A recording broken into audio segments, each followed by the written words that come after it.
Hello everybody and welcome back to Rev Left Radio. On today's episode, I have on the show Matt Callahan, who spearheaded the project Songs of Slavery and Emancipation. This is a book, a full album, and a documentary. And the book itself has an introduction by Robin D.G. Kelley, which I found very fascinating.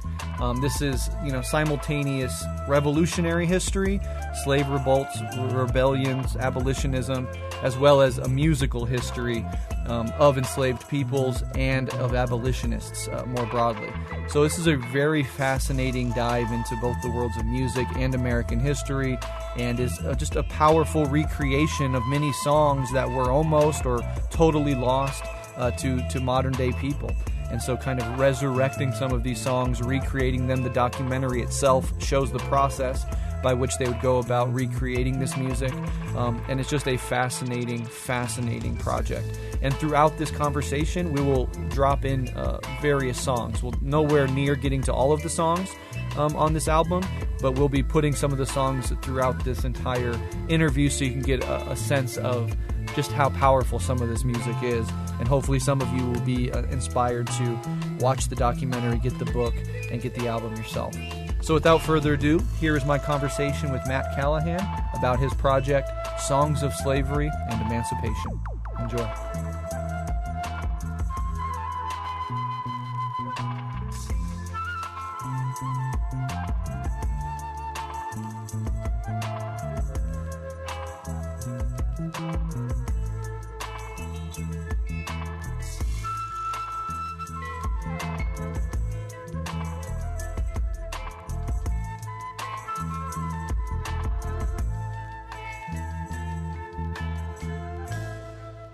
My name is Matt Callahan, and I'm a musician and an author, and I'm the person responsible for, along with many others, for Songs of Slavery and Emancipation.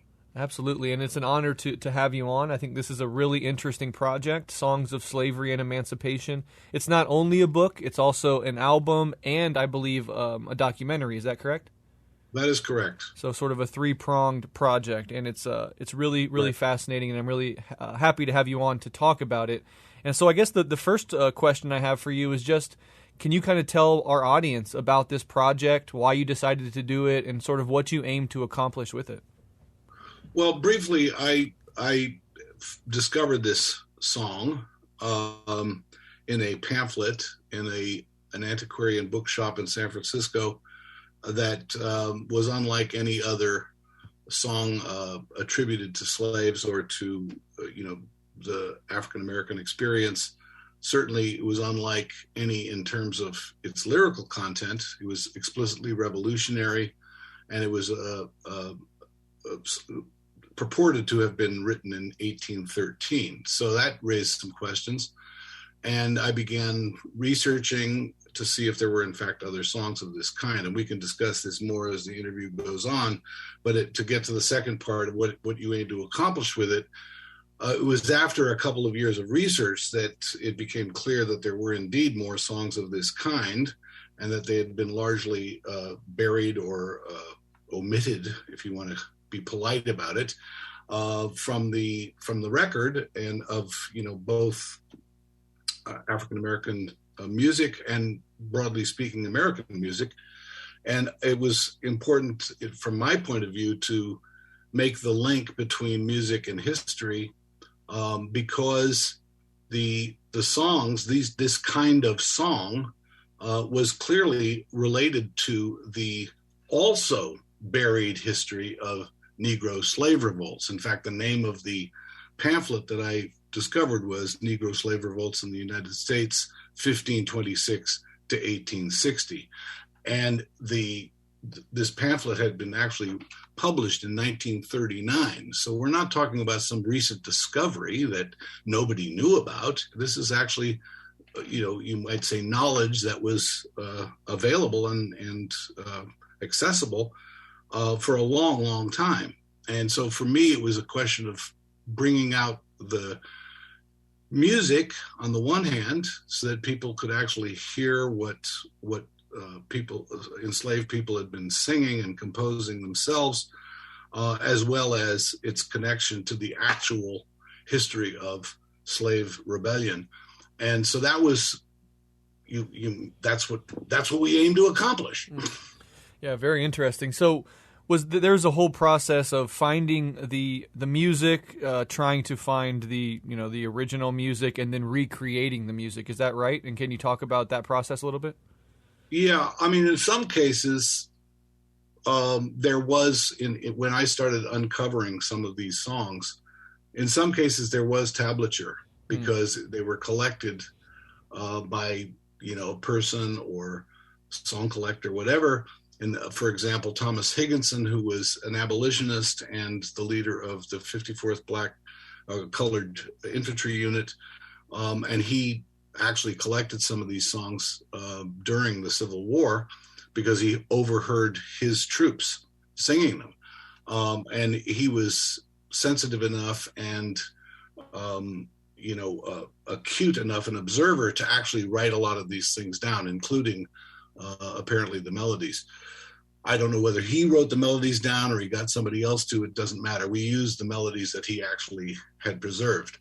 In other cases, there was a reference to a particular hymn. For example, I found a song, The Negro's Complaint, which was composed by a fugitive slave who became a preacher, a minister in the African Methodist Episcopal Church in Philadelphia in 1820, and went on to actually write apparently quite a few songs, although I could only find the one. But he put it to the Old Hundred, which is an old Protestant hymn. It's one of the most famous Protestant hymns, which had been written by Isaac Watts, a couple hundred years before, but was obviously a song that served the purpose of the lyrics, which were composed by this fugitive slave, Thomas Cooper.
there are other examples of that kind, but it's interesting to say that it took me 2.5 years to find the song that the project started with. In other words, I found this song, which was just a verse and a refrain in the chorus in this pamphlet, Negro Slave Revolts in the United States.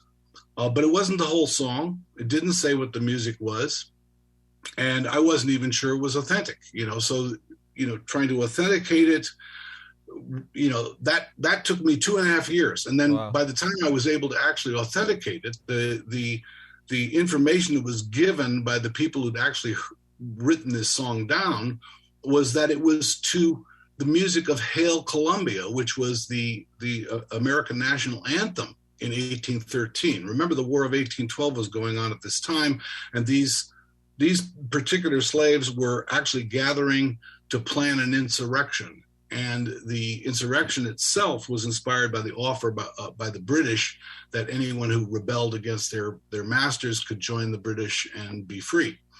And Hail Columbia, is a song. So I managed to find the connection. When you actually put the lyrics together with the original Hail Columbia, you realize that these people had used this song, which obviously was in wide circulation during a war, and in a sense turned it into a parody, a parody of this national anthem, which was declaring freedom and liberty for America while enslaving its, a big percentage of the population. Right. And so that's just to give you an idea of where some of these songs lay, where some of the music was, and so forth.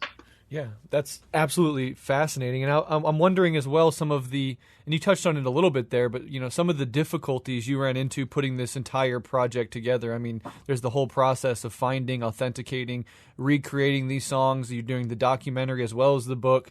Overall, does anything stand out as being like an obstacle you really had to overcome to get this project off the ground? Well, I think there were a couple of obstacles which in some ways might seem obvious. In hindsight, they're obvious. They weren't at the time. One of them is that you might call it the disbelief within academia itself, and that there's the initial process was inquiring of folklorists and song collectors and what have you about this, because to be honest, I thought that I was just going to find, it all laid out for me. I had no idea that at the very beginning that these songs were so hard to locate. And I again, one of the obstacles was just that other people, trained academics, whatever, had not done it and didn't believe it was, these things existed. Another, of course, was simply the resources. And it was only through the work of, a number of other people that we were able to raise the money to actually cover the costs of travel and investigation and so on and so forth. And of course, this is an important point to make, which is that it's not just my work. It's like I had the support and the encouragement of many people I met along the way. Who were not only helping financially, but also in terms of leads and suggestions and where things might be buried or where a song might, where a song book might exist and so on and so forth. Yeah, and I think that comes through in all aspects of this project. It's almost impossible for one single person to do all of this and make all this happen. And so in the book and in the documentary, it's very clear this was very much a team effort. And something you mentioned I think it was in the preface of the book itself, is some common misconceptions about, these so-called slave songs or Negro spirituals, as they were called. And you go to some lengths in the text to kind of turn over some of these misconceptions. Can you talk about what those misconceptions are and what the reality is about these songs? Well, first of all, I think there is a misconception fundamental to the project, which is that the slaves did not rebel. That basic attitude that essentially the slave system, going all the way back to 1526, was maintained with, you might say, the docility or the acceptance of the slaves, and it's simply not true. So that's a misconception that has to be thoroughly exposed. The fact that, music, which obviously everybody knows played a very important role in the life of African American people, whether slave or free in the United States, led me to the simple question: look, wouldn't there be some expression if there were indeed revolts, if there were indeed rebellions? Wouldn't there be songs about them? I mean, after all, you have the legacy of Irish rebel songs or Mexican corridos about the revolution there. In fact, throughout the world, you have a legacy of rebellions and the fight against oppression that is commemorated in song. Why would there not be songs like this? Mm-hmm. So, in fact, there are, which is part of the purpose of this project. But the misconception that there wouldn't be, or that somehow we don't have any, therefore they don't exist, is, I would say, was the main misconception to combat. Another, though, this is also very important, is that the slave system was some sort of monolithic, simple thing. You got a bunch of people working in the fields doing backbreaking labor, and that's it. Right. But in fact, actually, by the early 19th century, you already had a very large number of free Black people, some of whom were born free, were never slaves. Others had been freed either by their own labor, in other words, they could buy their freedom, or were manumitted by their masters for one reason or another. And this population also exerted an influence on particularly on the abolitionist movement.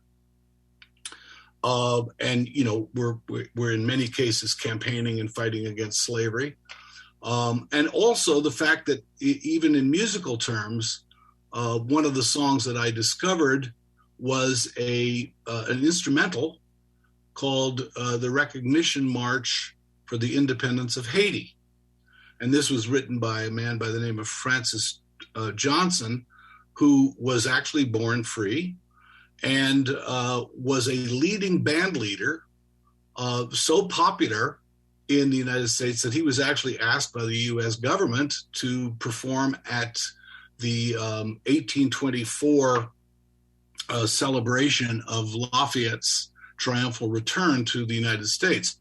And so and the march that he produced is what I would consider more or less a contemporary march with European instruments. In fact, Johnson himself was a virtuoso, a Kent bugle player, which is something like a French horn or a cornet. It's not exactly a bugle because it's got valves.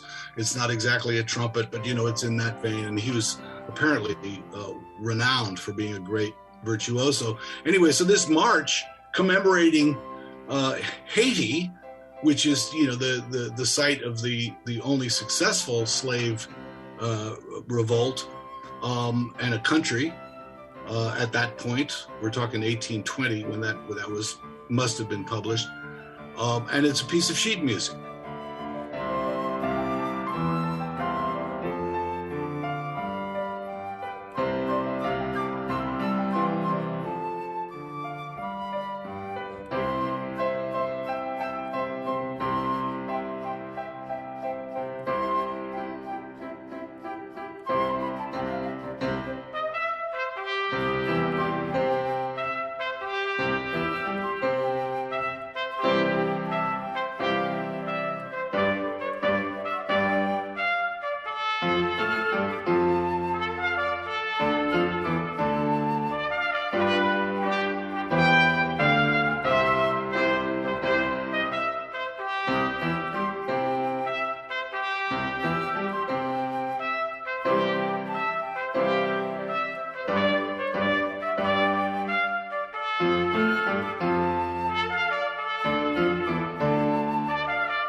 So these are things that completely contradict the image of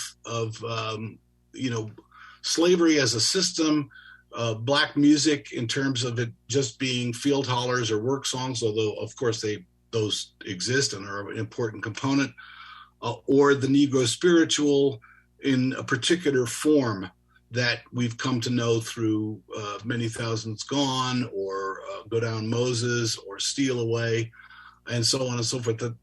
That was the full extent of African American music. And in fact, it was much broader than that, much earlier than that. Absolutely, yeah, and that's one of the things I really appreciate about this project, broadly, is the overturning of some of those simplistic narratives and those, stubborn misconceptions. Now, you just mentioned the Haitian Revolution. I kind of want to dig a little deeper on that, because in your book you mentioned songs about heroes, and you mentioned that there were these songs about the Haitian Revolution. Can you talk about this, and especially how, insofar as you know this, slaves in America found out about the Haitian Revolution and engaged with the reality of the Haitian Revolution, were inspired by it, etc.? Can you just talk a little bit more about that? Yeah, well, when the Haitian Revolution broke out, I mean, it was actually not one particular event, but it actually took place over a few years. And once the slave owners were actually overthrown, many of them fled to the United States, and in some cases actually brought their slaves with them.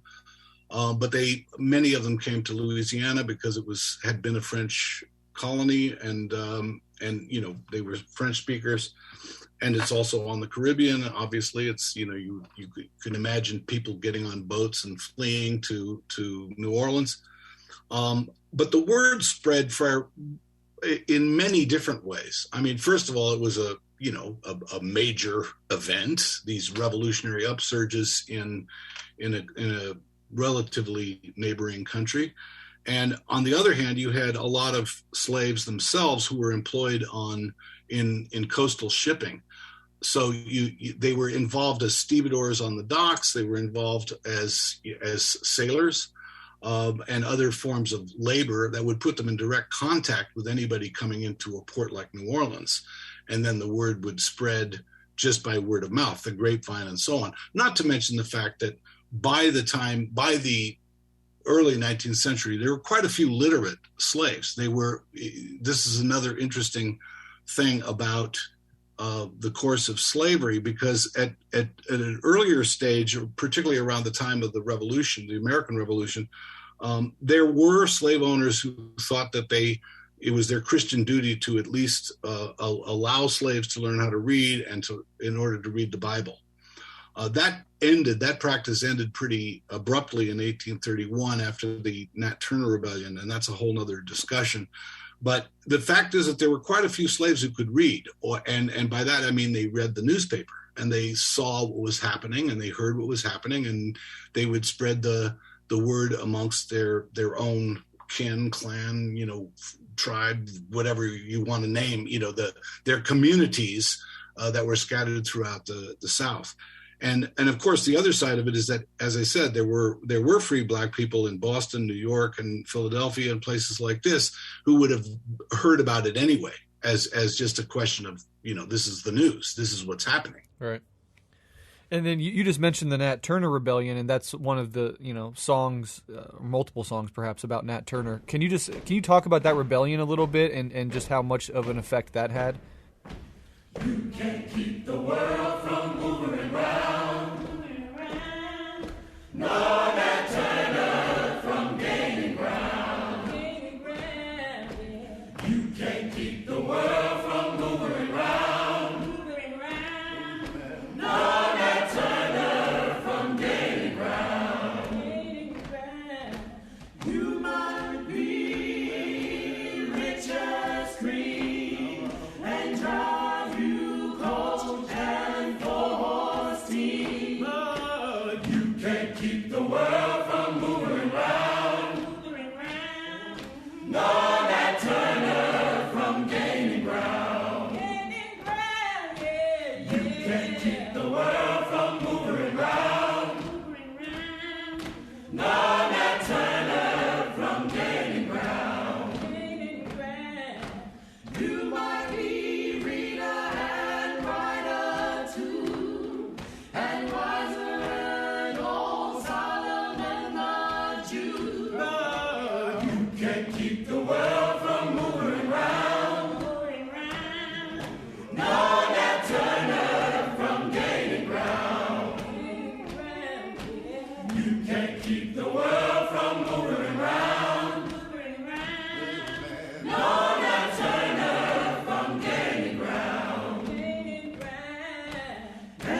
Nat Turner's rebellion is probably the single most famous rebellion. I think that, the impact it had was to terrify the slave owners throughout the South.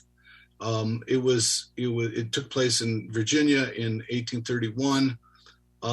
Nat Turner himself was somewhat of a prophet, he spoke in prophetic terms, religious terms about his goal, which was clearly to free the slaves and end slavery. He was himself inspired, at least indirectly, by the preaching that was going on from, again, the African Methodist Episcopal Church, and in particular a preacher from there named Shadrach Bassett, who was preaching in that area and actually wrote another song, meaning that part of Virginia, and wrote another song which we included called the African Hymn. We shall not always weep and groan, and wear these slavish chains of woe. There's a better day that's coming. Come and go along with me. Good Lord, oh, when shall slavery cease, and these poor souls enjoy their peace? Good Lord, bring the power. Come and go along with me. Oh, come ye Africans, be wise. We'll join the armies in the skies. We'll ruin Satan's kingdom. Come and go along with me. King Jesus now comes riding in. He bids his army sound again. They will ruin Satan's kingdom. Come and go along with me. I will pursue my journey's end, for Jesus Christ is still my friend. Oh, may this friend go with me. Come and go along with me. Go sound the jubilee.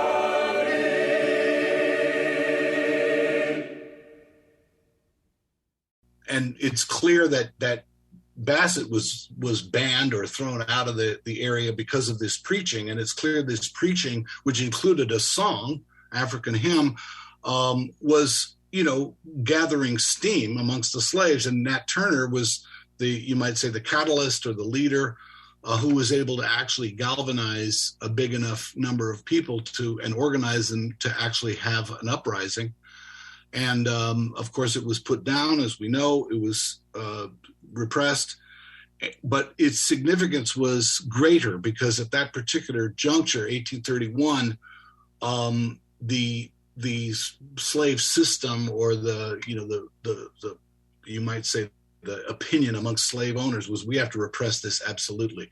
And that's when you start to see some of the forbidding of singing, forbidding of reading, learning to read, the monitoring of church gatherings, and some of the worst examples of oppression that people do know about. That is better known as a result of recent scholarship and even movies that have talked about this. But what's lesser known and what's so significant is that there were many rebellions of that kind before and after. And so this is another thing that is so important to keep in mind, that the actual slave system in many ways had to develop the way it did, with all of the brutality and all of the really horrible techniques, because the slaves were rebelling and would not accept their confinement and their oppression. And so the dynamic that's built into this, this whole dynamic of oppression and resistance, of attempts made to organize, and then from that you have the fugitives, the 100,000 slaves who left on the Underground Railroad between 1830 and the Civil War. Imagine how many more had fled before that. Yeah. Because this is why there were these Fugitive Slave Acts. For example, 1850, one of the events that actually precipitated the Civil War was when the Fugitive Slave Act of 1850 was passed, making everyone in the North, including free black people, essentially the deputies of the slave system. That you were legally required to turn in a fugitive slave. You were in violation of federal law if you did not turn in a fugitive slave. And this is the real story of what was happening with the Underground Railroad, which itself was an outgrowth of slave rebellion and resistance and so on. And this leads to the other part, which we haven't mentioned before, which is why it was so important for me, once the project was clearly going to be a project, I'd found enough slave songs. This is why it became so important to bring in the whole abolitionist movement. And the abolitionist songs were much easier to find because they were actually public. In other words, they were published in songbooks and in sheet music that were disseminated widely because they were using the songs to organize resistance in the North, and even to some extent in the South. And so, there was more a question of pulling out representative samples, both for musical reasons as well as lyrical reasons, and show how the abolitionist movement itself also did not fit certain misconceptions. In other words, it's a very common misconception, which I think is still prevalent in the United States, that the abolitionists were essentially a bunch of bourgeois do-gooders who had no contact with slavery, and it didn't conform to their ideal of a nice life or something like that. And so their agitation caused the Civil War, which was an unnecessary conflict. Well, that couldn't be further from the truth, because first of all, the bulk of the abolitionist movement were in fact working people. And second of all, there were many abolitionists, including songwriters, who were free black people. Or fugitive slaves. So you had this multi-ethnic movement, which eventually became strong enough to join in the struggle against slavery and the Civil War and so on and so forth, and eventually win. But this was a really powerful mass movement, which included, a very large percentage of the public in general in the North.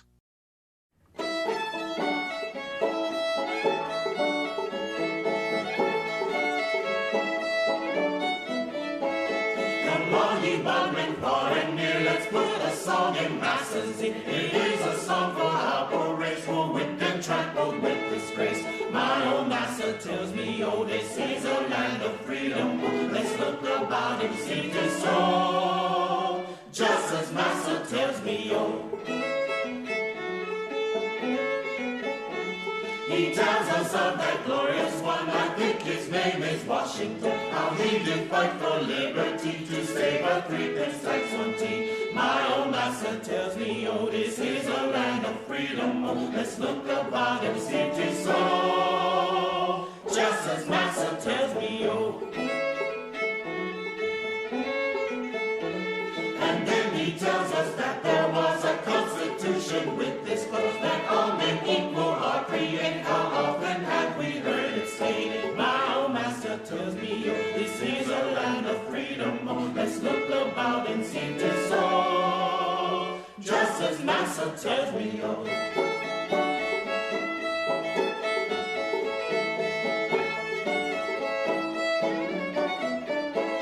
But now we look about and see that we poor blacks are not so free. We're whipped and thrashed about like fools and have no chance at common school. Still my old master tells me, oh, this is a land of freedom. Oh, let's look about and see it so. Just as master tells me, oh.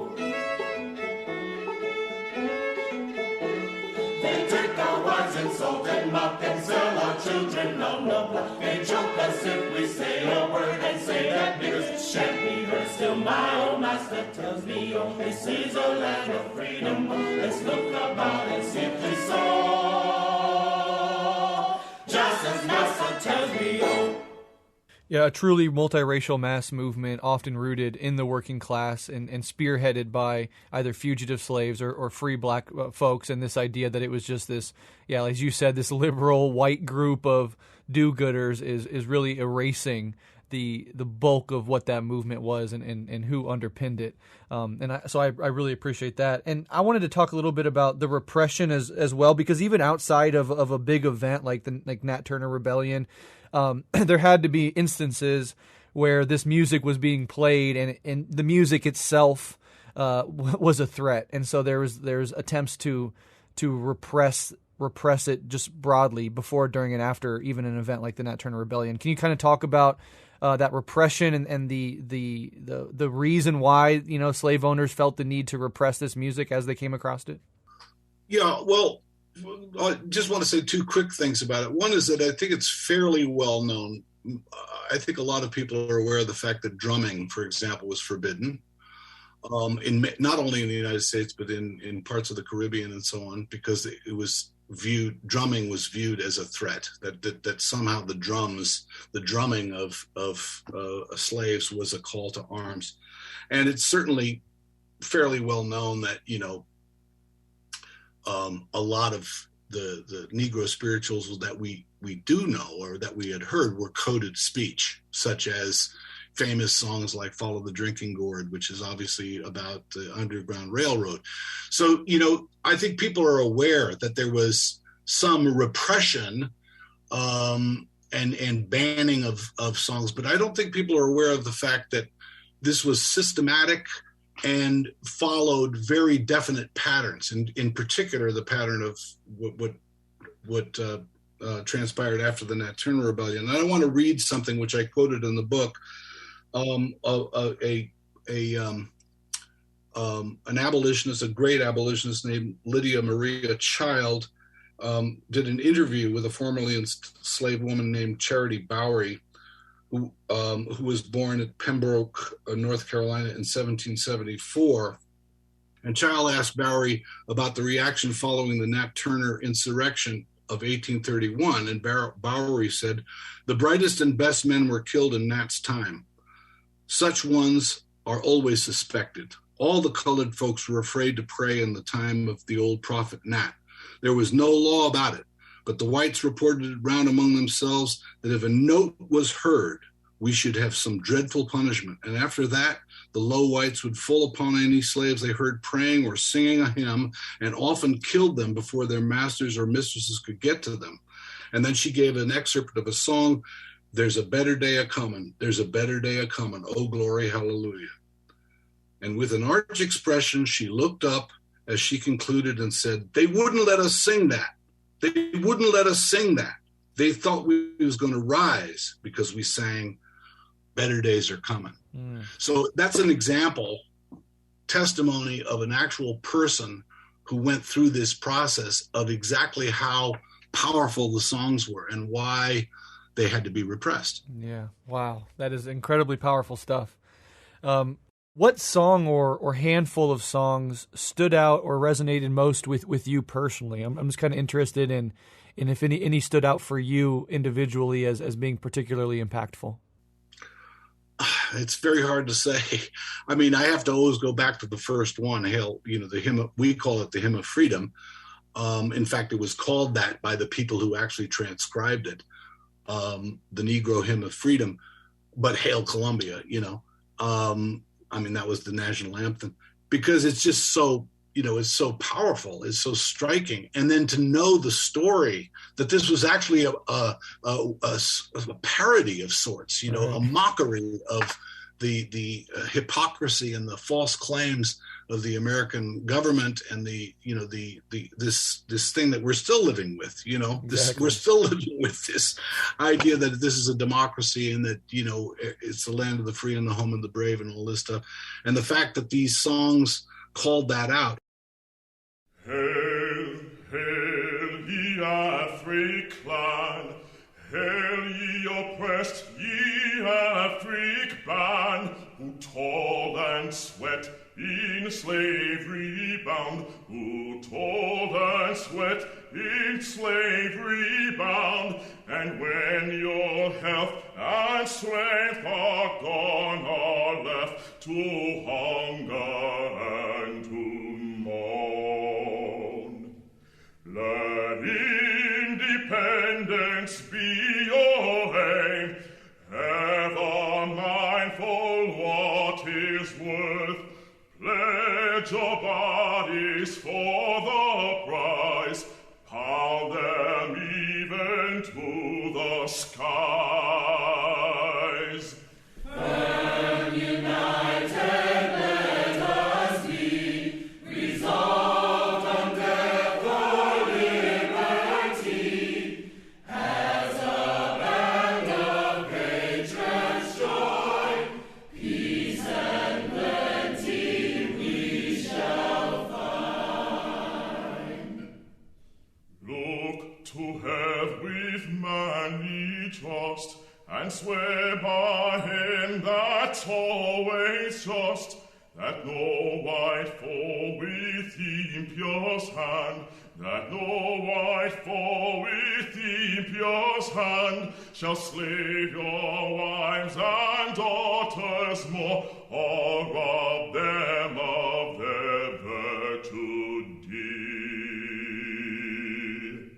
Beyond, with valor firm and true, their hopes are fixed on heaven and you, that truth and justice will prevail, and every scheme of bondage fail.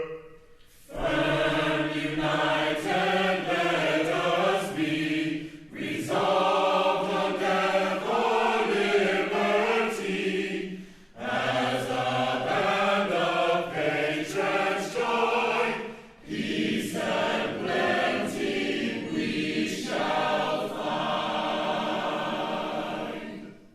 Arise, arise, shake off your chains, your cause is just, so heaven ordains.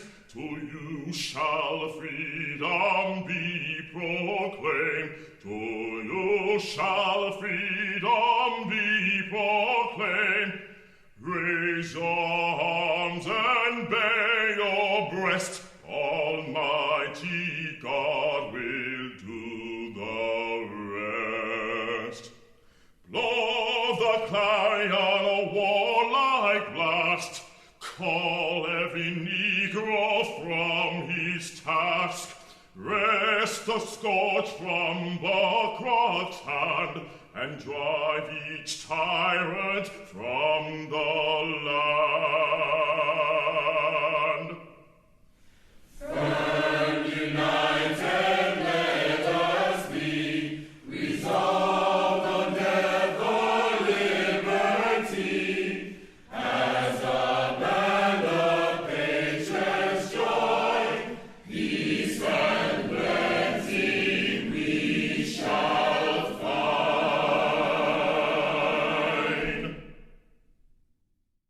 I mean, as far as other favorites, I mean, I love them all. I think they're all beautiful in different ways, poetically in some cases, musically in others.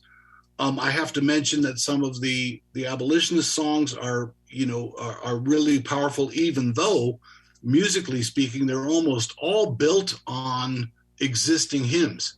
You understand what I mean? In other words, the music was not what was composed. The music already existed, but the lyrics were brought to music that already existed because in the case of the abolitionist songs, it made it easy for people to join in singing. Mm-hmm. Do you see what I mean? Yeah. So I'm not trying to evade your question, but it's really hard for me to pick a favorite, Yeah. amongst so many powerful pieces. I mean, when I found Agonizing Cruel Slavery Days, for example, which we started the album with because it's a look back, it was a song that was composed after slavery was over, but obviously was very popular amongst formerly enslaved people. That was just so stirring to me to hear this song, and imagine that, these people who'd just come out of this horrible experience and were sitting around thinking about it, reminiscing, if you want to call it, would sing this song, Agonizing Cruel Slavery Days, and putting the lie to the idea that somehow they'd just gone along with it, and accepted it. Yeah, wow. I am thinking today about times passed away, when they tied me up in bondage long ago.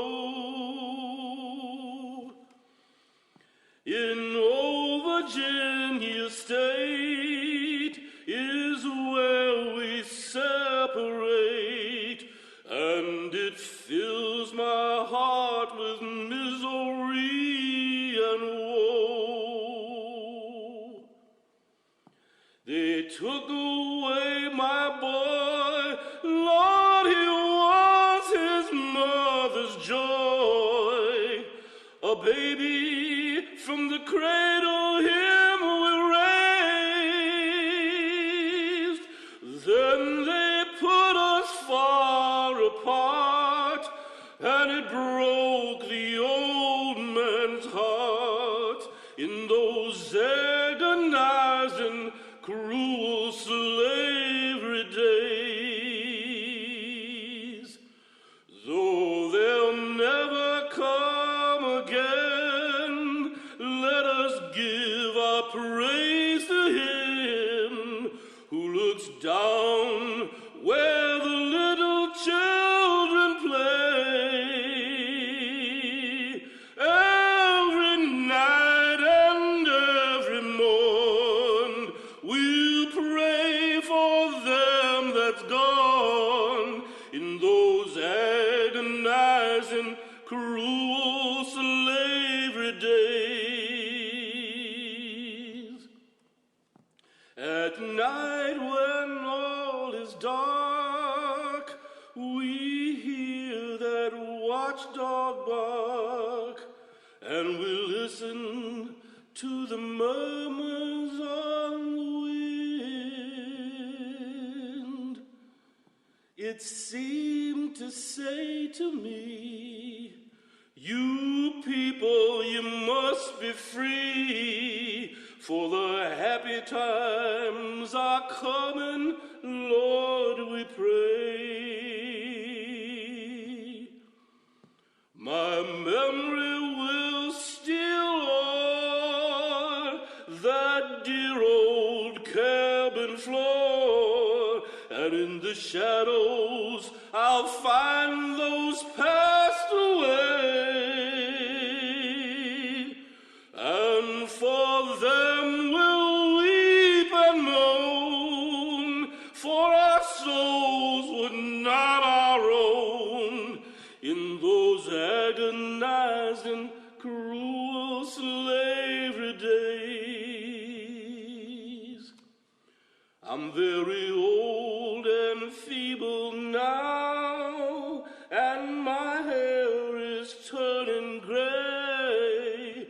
I have traveled all the roughest kind of roads, through all the toils and sorrows. I have reached the end at last. Now I'm resting by the wayside with my load.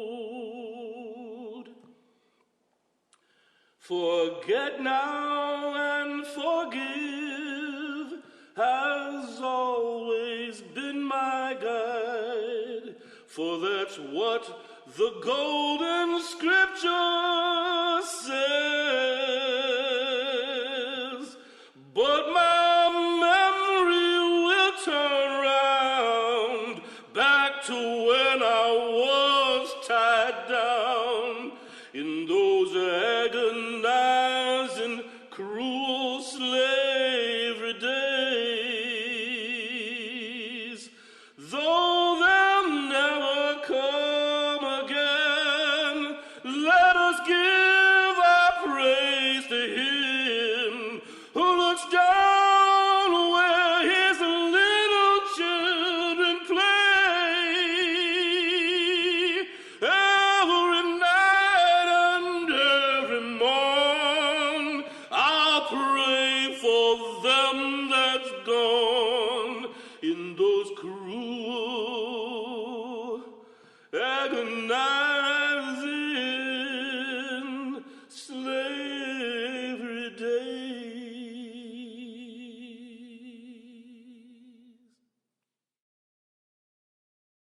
One question I really have, and this is sort of getting towards the end of our interview, and listeners will have the experience of listening to this music throughout our conversation. But I'm really interested in the impact that these songs ended up having on American music culture more broadly. We know, that some of the classic genres of American music can be traced back to black artists and black music. Like rock and roll. You talk about Elvis Presley. Obviously, hip hop is this global phenomena.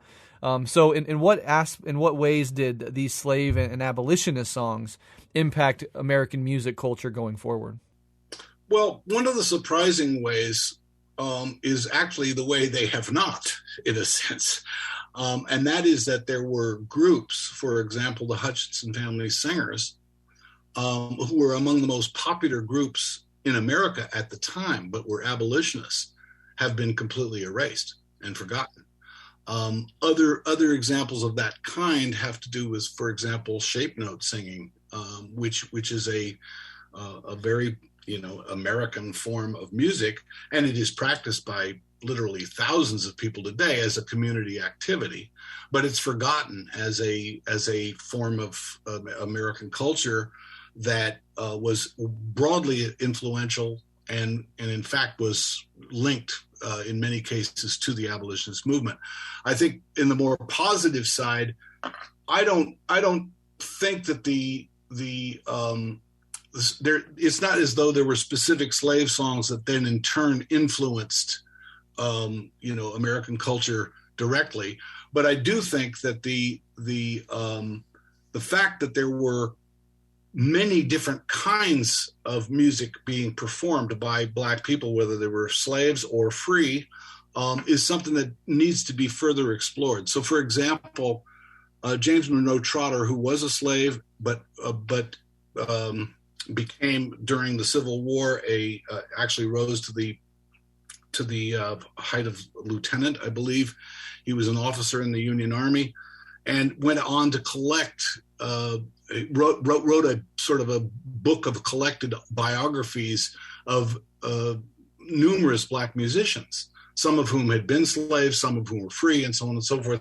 And he goes, when you look at this book, which was published in 1878, you realize that already, even before the Civil War, there were a wide variety of highly skilled musicians who either had been slaves or became free through their birth or where they were located. But it was certainly not confined to what you might say stereotypically is field hollers, work songs, and so on. And I think that it's more what we don't know that the influences are. If you get my drift. In other words, the answer to the question is actually all these influences that were coming out of this period are yet to be really fully explored. Yeah, one thing we definitely know is that all throughout American history and even pre-American history, there's this, use of music, particularly by oppressed people, Black people, throughout the entirety of the entire American history. And this is, we've had entire episodes, for example, on Nina Simone, on Billie Holiday, music like Strange Fruit coming out of the lynchings during the Jim Crow era, and now hip hop, created in the 70s and 80s and really taking off in the 90s, becomes a global phenomenon that oppressed people around the world, like Palestinians, for example, use hip hop as a way of expressing, their political disenfranchisement and oppression. So in that sense, there's this thread going all the way back that is really quite beautiful. And this entire project that you did is, a huge chunk of that. And I really appreciate this not being lost to history, and this entire project being able to show us today what some of this music was and overturn misconceptions. Now, I do want to ask, because there's the book, there's the album, which is beautiful and it comes with an entire pamphlet, but there's also the documentary. Can you kind of talk about what you did in the documentary and how that adds to the overall project?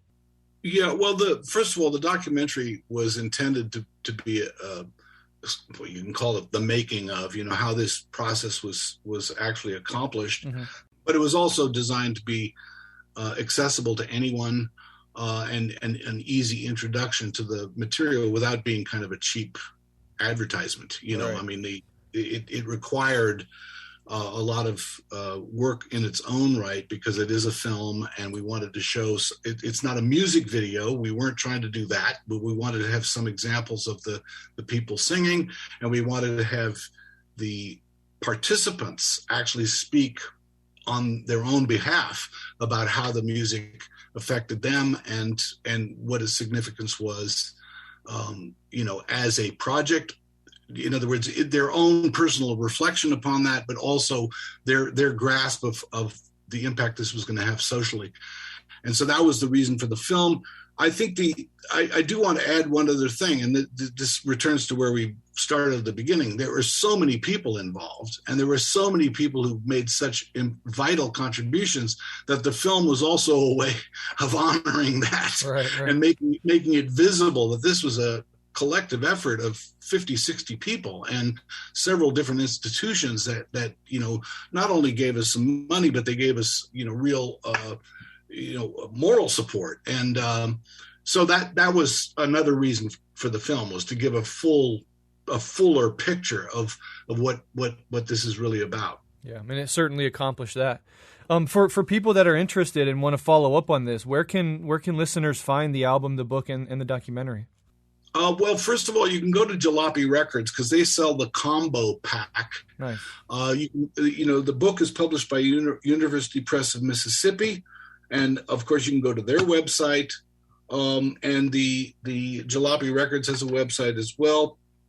And the film is available on YouTube. Just put in "Songs of Slavery and Emancipation." We wanted it to be free and available to anyone.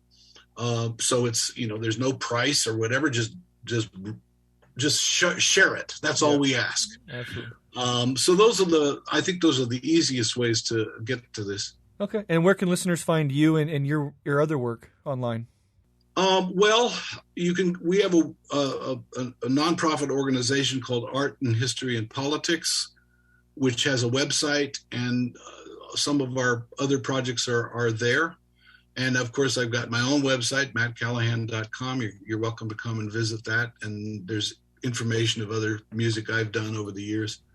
Wonderful. Yeah, and I'll link to all of that in the show notes so listeners can find all of that as quickly and easily as possible. Thank you so much, Matt, not only for coming on and discussing this project, but for spearheading it and making it a real thing. I really was moved by my preparatory work and listening to the music and reading the book and watching the documentary, and it's really, really a treat. And I tell anybody that's listening, definitely go check this stuff out. It will really expand your understanding of an entire epic, of American history. And so I really appreciate the work you put in here. Thank you very much, Brett. Children, we all shall be free. Children, we all shall be free. Children, we all shall be free when the Lord shall appear. Children, we all shall be free. Children, we all shall be free. Children, we all shall be free when the Lord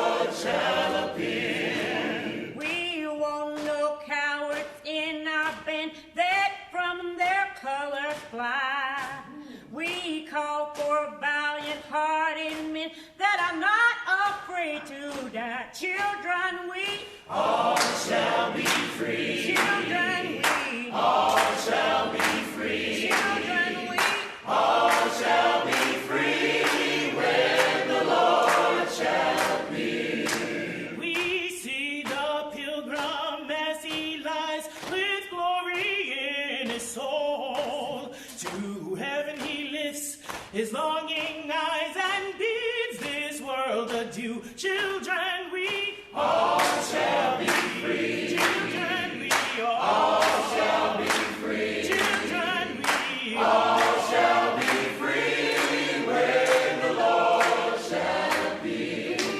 Give ease to the sick, give sight to the blind, enable the crippled to walk. He'll raise the dead from under the earth and give them permission to fly. Children, we all